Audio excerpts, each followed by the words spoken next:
Oui, bonjour les amis. Dans une précédente vidéo, je vous avais déjà présenté notre investisseur Xavier. Je suis à nouveau à Berlin. Et en fait, pour faire une update de la vidéo dernière, savoir qu'est-ce qui a changé entre-temps. Mais avant de commencer, déjà, merci de m'accueillir aujourd'hui à Berlin, Xavier. Ah oui, c'est toujours un plaisir, c'est vrai, c'est Ouais, toujours un ouais. plaisir. Ouais. Merci bien pour ton time. Je voudrais savoir aussi que nos téléspectateurs puissent savoir qu'est-ce qui a changé parce que la dernière fois, tu devais chercher des locataires pour ce magnifique appartement où tu t'es décidé de faire une stratégie de faire du meublé. Et donc, je crois qu'il y a beaucoup de choses qui ont changé entre-temps.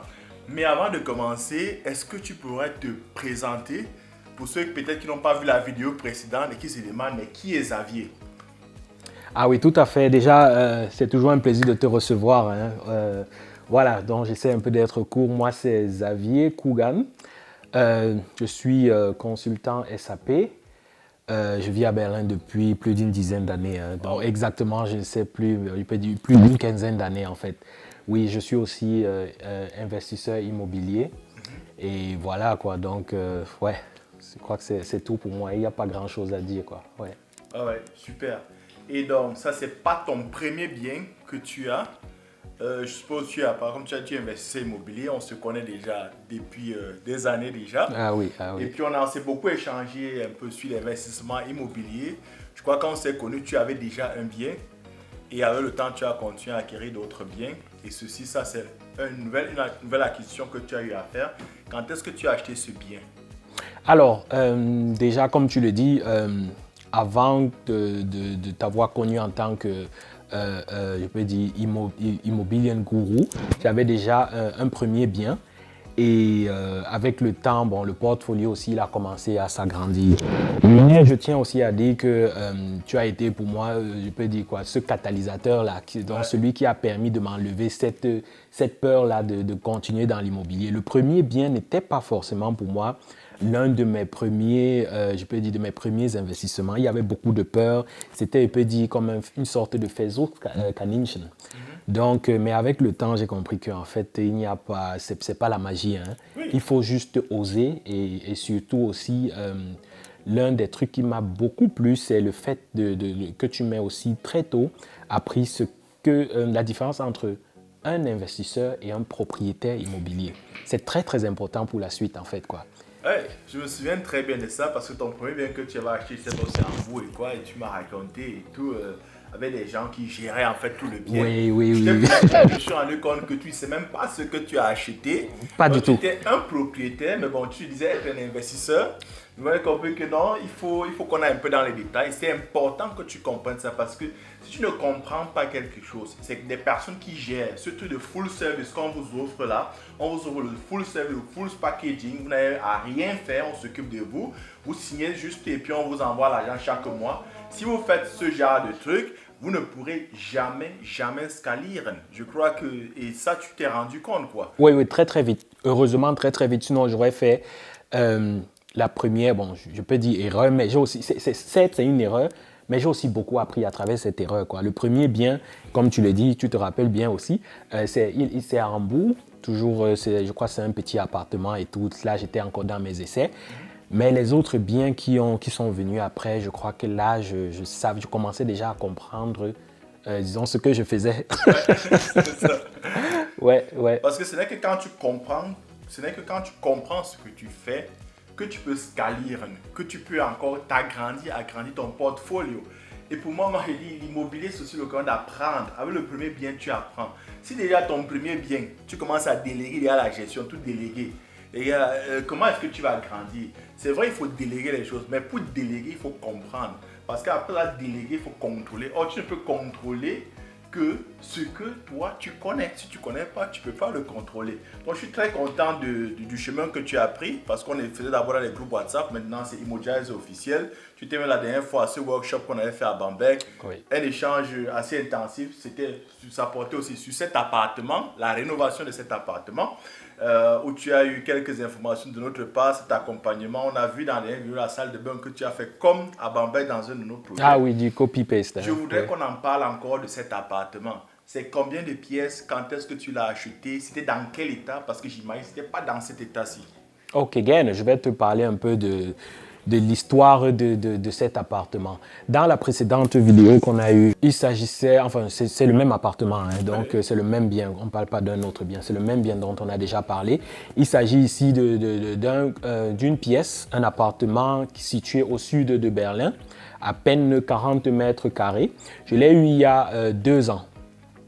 Je crois que c'est 2021, je crois, oui, en août 2021. Quand les taux d'intérêt étaient encore très bons. Exactement, les taux d'intérêt étaient encore très bons. Et pour la petite histoire, si tu te rappelles encore bien, j'avais d'autres propositions de biens.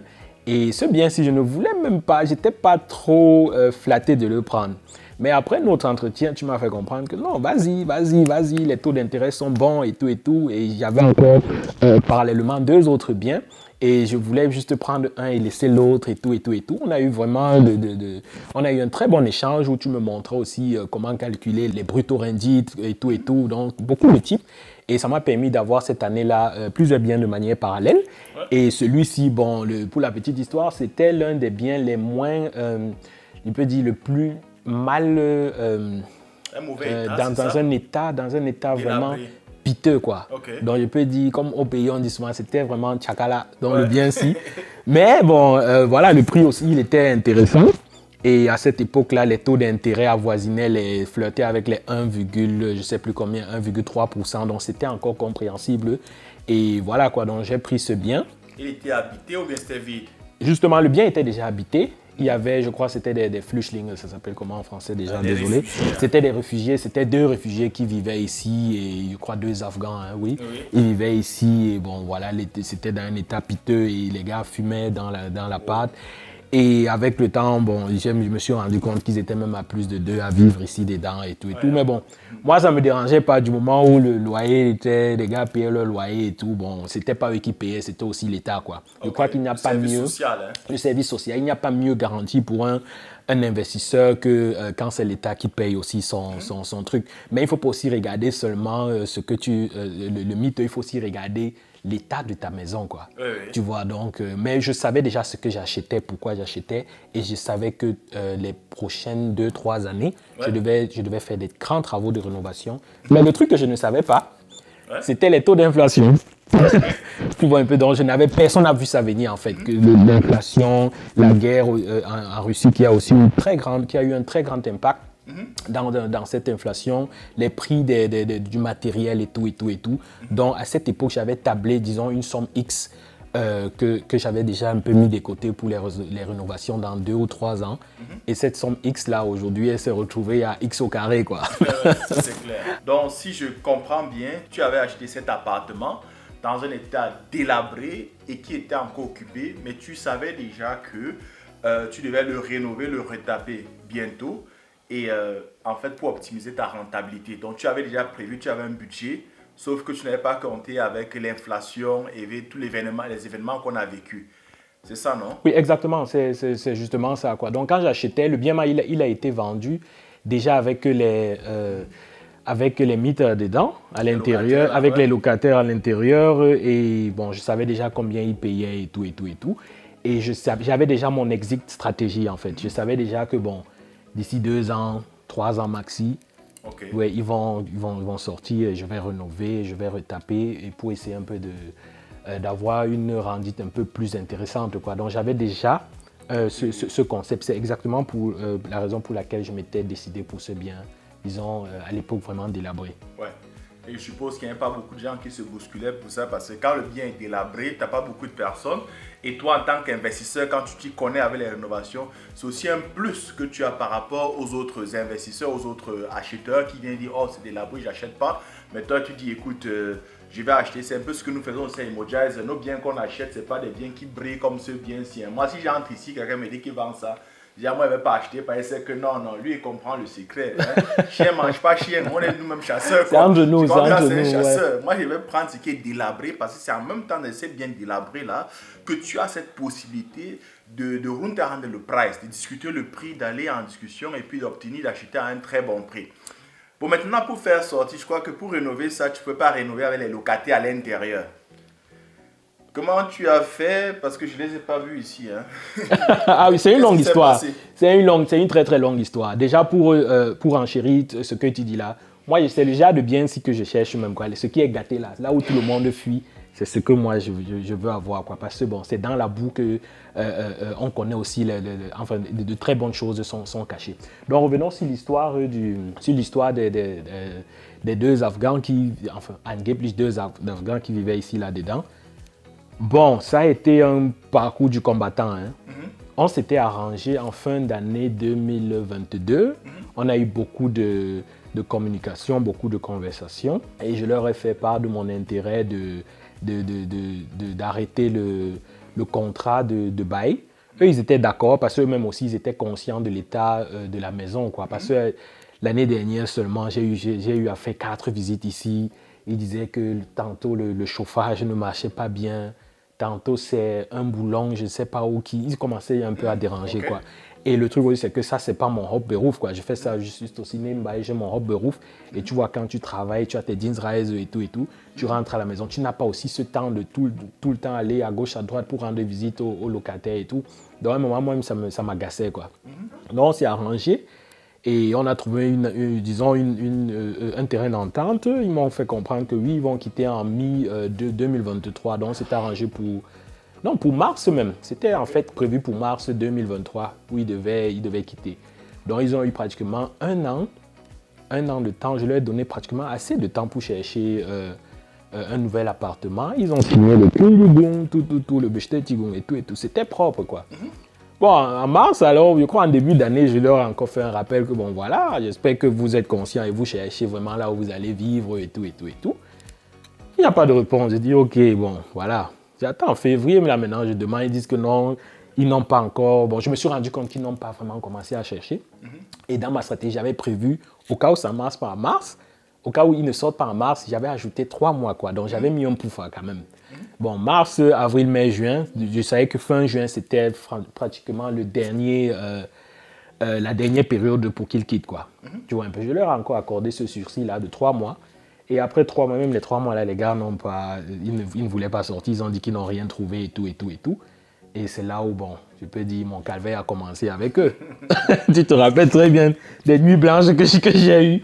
J'étais tellement chargé émotionnellement et tout. C'est toi qui me disais que non, c'est comme ça et tout. Tu m'as donné certains types. Il y a des petits types là pour éviter, je crois, des affrontements juridiques. Ouais, tu m'as un peu montré comment je devais m'y prendre pour les mettre dehors. Mais ça n'a pas été vraiment facile parce qu'à la fin, tu vois, je me suis retrouvé à poser une somme sur la table pour les mettre dehors, quoi. Une somme à laquelle je n'étais pas déjà préparé, qui n'était pas aussi à simplifier. Mais bon, mieux vaut mettre la somme sur la table et tu atteins justement ton objectif que de continuer à faire le bras de fer qui peut durer 1 an, 2 ans, 3 ans. Hein. Ouais, je me souviens très bien de cette situation où tu m'as contacté, tu étais plein d'émotions. Et c'était une période où moi, j'étais à Prague. Vous vous souvenez de cette vidéo entre les locataires, les conflits avec les locataires, comment le gérer. Et je parlais d'un investisseur, quelqu'un qui m'a appelé, qui était émotionnellement chargé à bloc. En fait, c'était lui, en fait. Parce que là, quand il s'est rendu, il se sentait floué. Puisque les gars, vous avaient un arrangement. Ils devaient sortir. Tout était déjà clair. Et subitement, ils ne veulent plus sortir. Ça commence un peu avec du chantage. Et là, il faut faire attention à la manière dont vous réagissez. Donc, ma première truc, c'était d'abord de te calmer. Et d'essayer de chercher des pistes de solutions très pratiques. Parce qu'il faut toujours entraîner son esprit à être plus fort que ses émotions. Ce n'est que comme ça que vous allez gagner. Évitez toujours d'aller frontalement, quoi. Évitez d'aller frontalement chercher des solutions à l'amiable. Hein. Et la vidéo, vous pouvez la regarder. Hein, c'est les conflits et les locataires et tout. Vous pouvez la regarder. Je crois que ce sera mis en bas de cette vidéo dans le descriptif. Ou bien il y aura un lien qui va apparaître là. Donc, on a trouvé une solution, tu leur as proposé, c'était un truc assez bien, parce que pour moi, toujours proposer des solutions un peu pas derrière là. On va pas entrer dans les détails ici, comment ça s'est passé. Ouais, surtout pas, surtout pas. Une solution qui était pour toi aussi bien, parce que toi, ce que tu t'imaginais même donner, pour ça, c'était même beaucoup plus que ce qu'on a eu à la fin. On n'a pas l'argent acheté par la fenêtre, donc tu ne vas pas proposer comme ceci, alors que c'est vraiment ça qui est nécessaire. Et tu vas pas aussi donner plus bas parce que ça ne va pas le permettre de le faire bouger, quoi. C'est un jeu d'échecs. Le premier a tremblé, il a perdu.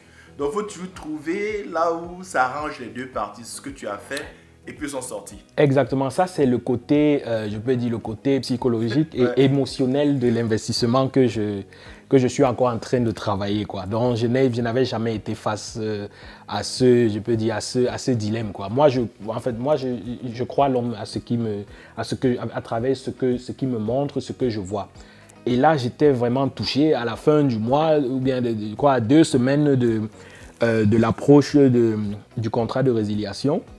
Les gars te font comprendre que non, ils ne peuvent pas et tout et tout. Et d'un ton, tu as l'impression que la personne a changé, quoi.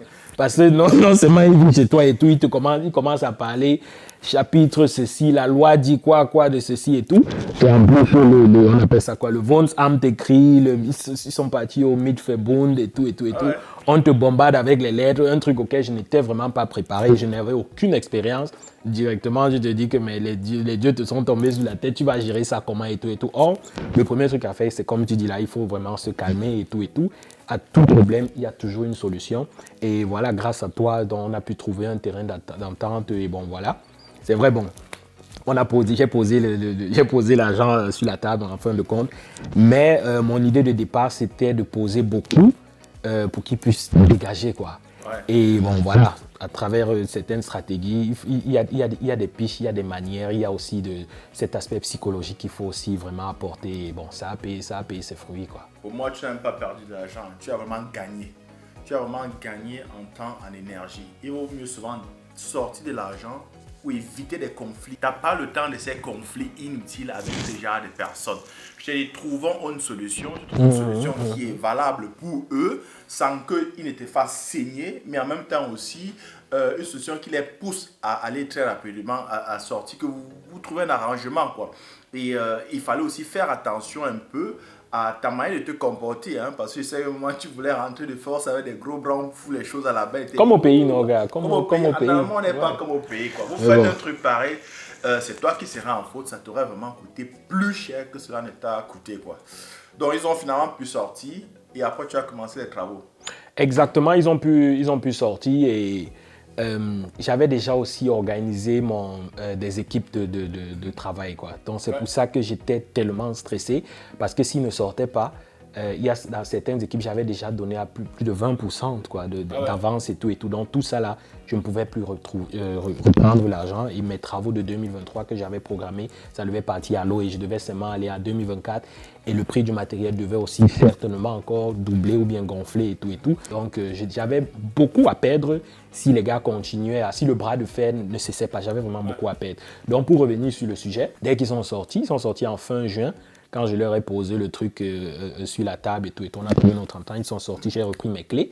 Et directement le lendemain, il faut comprendre qu'en sortant, les gars sont sortis juste avec, je peux dire, leur laptop, hein, ou bien je sais pas quoi. Ils ont tout laissé, quoi. Donc dans le contrat dans le second contrat d'entente, j'avais dit, bon, je prenais tout leur truc là, je devais trouver un laga où je devais poser tout leur bien et tout. Moi, peut-être laga ou pas laga, je voulais juste qu'ils sortent et que les travaux commencent le lendemain. Et directement, on a commencé les travaux d'un trumplon, donc genre, on vide d'abord la maison et tout. Il y a certains trucs que j'ai d'abord fait seul, avec l'aide de certains amis aussi déjà, à qui je leur dis aussi merci.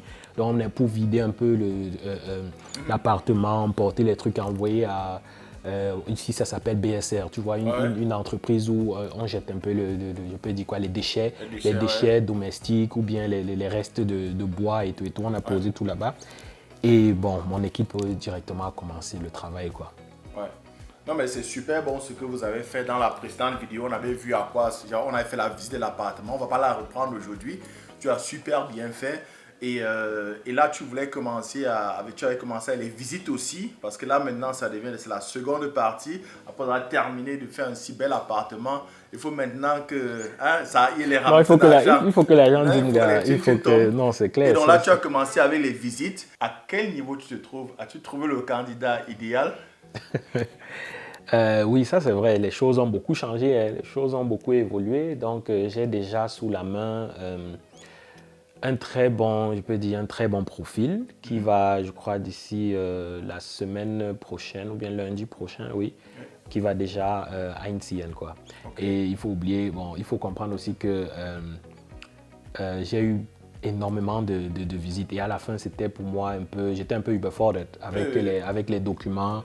Et j'ai pas pu lire tous les emails. Donc j'ai juste piqué comme ça par hasard 10 profils, 10 emails. Et j'ai un peu regardé tous les documents qu'ils m'ont envoyés, que les éventuels buveurs m'ont envoyé. Et à travers ça, j'ai pu trouver, bon, je crois que c'est le meilleur profil pour moi, quoi. Donc, ça ne ment pas. C'est là, quand tu fais un truc qui est bien, la demande, elle est là. Hein. La demande de l'immobilier, elle est là. Et le plus pour moi, c'est que, bon, Rudo, en fait, c'est pas un coin. Je pensais que Rudo, c'est pas un coin aussi, je peux dire, comme Lager à Berlin. Donc, c'est un coin un peu reculé. C'est vrai qu'il n'est pas, c'est pas très, très loin de l'aéroport. Peut-être c'est ça aussi qui fait le charme du truc. Mais c'est pas, tu peux pas comparer Rudo à, je peux dire, Charlottenburg ou bien aussi Schöneberg ou Steglitz ou bien aussi Reinickendorf, quoi. Pour moi, ça reste toujours un coin un peu désert, mais la réalité, c'est autre chose, quoi. Donc, c'est toi qui te connais avec les différents quartiers de Berlin ici. Pour nous qui regardons un peu l'immobilier de manière globale, ou bien nous qui venons du sud, là-bas du village, on sait que Berlin, ça fait partie des... En fait, c'est même un fait. Berlin, ça fait partie des Big Seven Cities, les 7 plus grandes villes allemandes, où l'immobilier est recherché. Et tu as une forte demande, surtout quand tu as un truc qui est propre comme ici. Donc moi, je ne pense pas qu'il y aura une trop de différence. C'est vrai, si tu es à Charlottenburg, je ne sais pas où tu as dit là, tu aurais peut-être encore une autre demande, mais la demande, elle est partout, quoi. Elle est vraiment forte. Chercher l'immobilier. Elle est forte. Et avec ta stratégie de faire ici, par exemple, du meublé, d'avoir rénové comme tu as rénové, du haut standing, avec ce wow effet qu'on rentre, ça fait le wow là, donc ça flash les gens. Je crois que tu mets ton prix, c'est tout le monde qui veut payer ce prix. Donc, si je ne veux pas être indiscret, tu as quel cash flow ici là, juste bon, on se comprend, mais certes, les travaux, ça a été, j'ai vraiment saigné, hein. Côté Costin, j'ai saigné. C'est clair. Mais à la fin, le sourire aussi, il est grand, quoi. Donc, le retour est très, très bon. Je ne veux pas parler de ça, mais je suis glücklich, comme on dit là. Donc, le retour est très bon. Parlons plutôt de rentabilité. Oui, je crois que je préfère parler en termes de pourcentage. Hein. La rentabilité, elle flirte avec les 9%. Wow. 9% à Berlin. Ouais. 9% à Berlin, ça c'est la rentabilité. Ceux qui ne connaissent pas comment calculer la rentabilité, ils réservent une consultation chez moi, ils veulent lui apprendre la rentabilité parce qu'on va pas répondre les tests. 9% à Berlin. Ouais. Gars, respect. Non, merci. Respect, quoi. Moi, je te donne le café, quoi. Non, c'est vraiment ça, quoi. La rentabilité moyenne de Berlin, c'est 3%.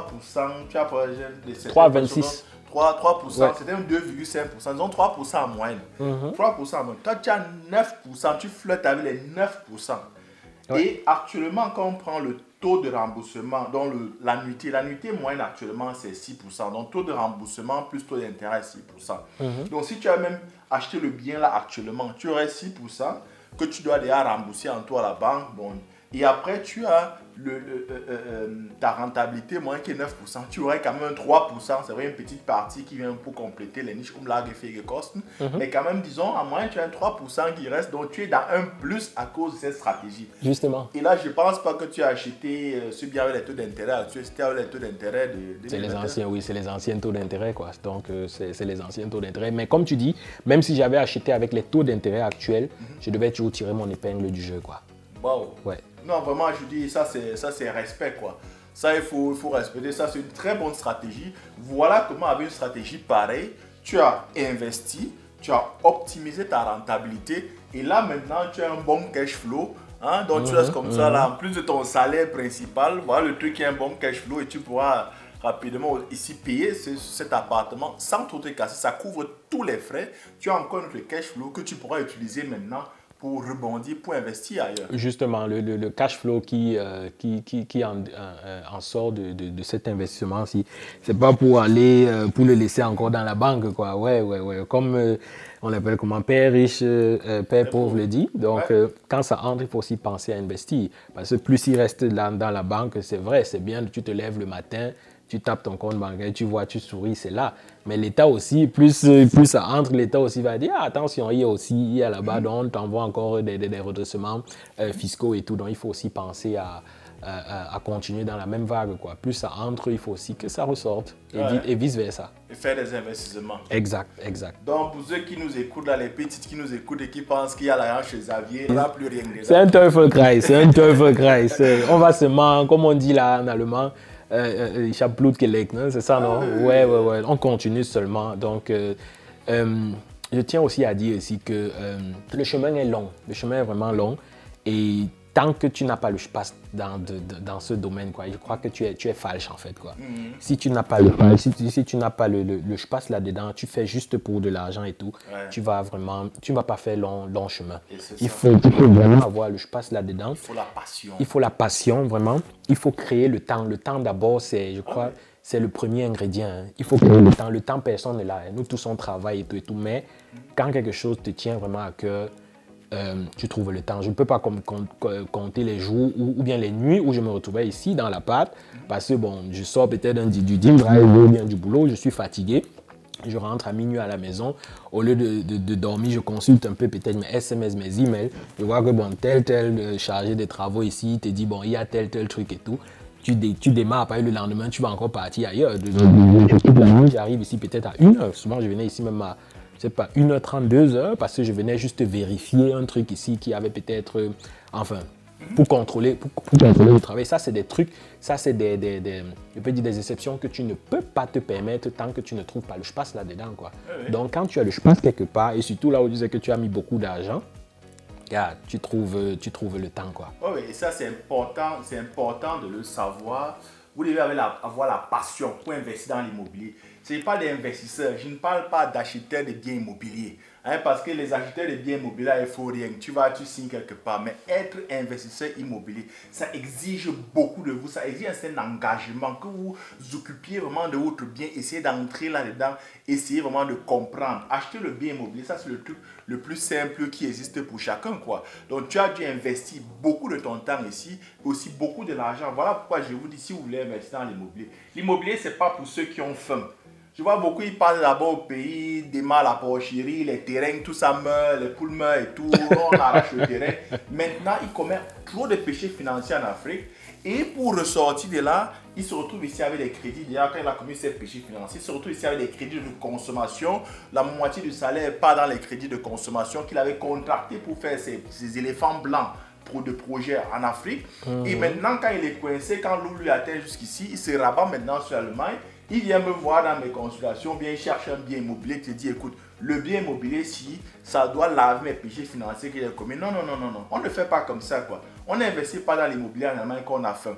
Parce que si toi tu avais faim, c'est que tu comptais sur ça pour régler tes problèmes. C'est que rénover un truc pareil, avec les taux d'intérêt, avec les taux de travaux qui avaient explosé, tu ne pouvais pas te le ça devait permettre. Être chaud. Ça devait être vraiment chaud. Tu ne pouvais pas te le permettre. Tu vois un peu. Ça devait être chaud. Et tu n'allais même pas acheter dans ce secteur parce que tu allais chercher un secteur où tu as un cash flow déjà possible dès le départ et aller dans un secteur à risque. En fait, c'est ça. Tu peux avoir un cash flow pour dire un secteur à risque. Mais là, maintenant, tu as mis le paquet, tu as rénové, tu as acheté ici à Berlin et tu as mis le paquet pour rénover comme ceci, pour équiper la maison avec ce haut standing. Et là, tu as un très bon cash flow. Ah oui. Je suis très content pour toi. Non, merci déjà, merci. Venons maintenant à la fin de notre interview, Xavier. Avant qu'on le termine, peut-être tu peux regarder dans la caméra et puis dire à nos téléspectateurs, en fait, partager ton expérience, quelques idées, ceux qui sont nouveaux, qui veulent se lancer dans l'investissement immobilier actuellement, mais qui peut-être se disent, waouh, les taux d'intérêt sont élevés, je ne sais pas trop, les risques. Tu as déjà eu quelques biens immobiliers, tu as une expérience, regarde-les et puis dis-leur quelque chose. Alors, avant de donner le mot de fin, je compte, ne vous laissez pas abschrecken par les travaux de rénovation, quoi. Ça, c'est des trucs que c'est faisable. Pour tout le résultat, il m'a fallu avoir, je peux dire, 2 mois et demi, 3 mois. Et 3 mois, pourquoi? Parce que, bon, avec des petits trucs dont j'ai parlé là aussi, j'ai aussi eu un stop parce que, bon, j'étais aussi c'était en plein congé, j'étais aussi en plein Zoma. Donc, mais sinon, si tu mets tout le full paquet, je crois qu'en 1 mois, si tu as une très bonne équipe, c'est faisable. Donc, il ne faut pas avoir peur des travaux de rénovation. Ça, c'était déjà mon type. Donc, comme conseil, moi, je ne connais pas encore la communauté d'investisseurs à Berlin. Donc, je préfère d'abord parler de Berlin. pour moi, elle n'est pas encore vraiment assez connue. Je connais jusqu'ici, j'ai à peine 3 ou 4. Mais le premier type que moi je veux donner à mes collègues ou bien à mes frères, c'est déjà de se former. Même si tu t'y connais déjà très bien, n'oublions pas que la formation, les choses changent tous les jours. La formation, c'est très important. Surtout avant l'achat du bien, il faut savoir ce que tu achètes. Il faut savoir pourquoi tu achètes. Il faut savoir dans quelles conditions tu achètes. Si tu ne connais pas déjà calculer tes rendites, tu ne connais pas... il faut aussi te poser la question, tu agis en tant qu'investisseur ou bien tu veux agir en tant que propriétaire? Si tu veux agir en tant que propriétaire, comme tu le dis dans une de tes vidéos, tu peux acheter n'importe quel bien, que ça brûle ou que ça ne brûle pas, tu veux être propriétaire, le game c'est là.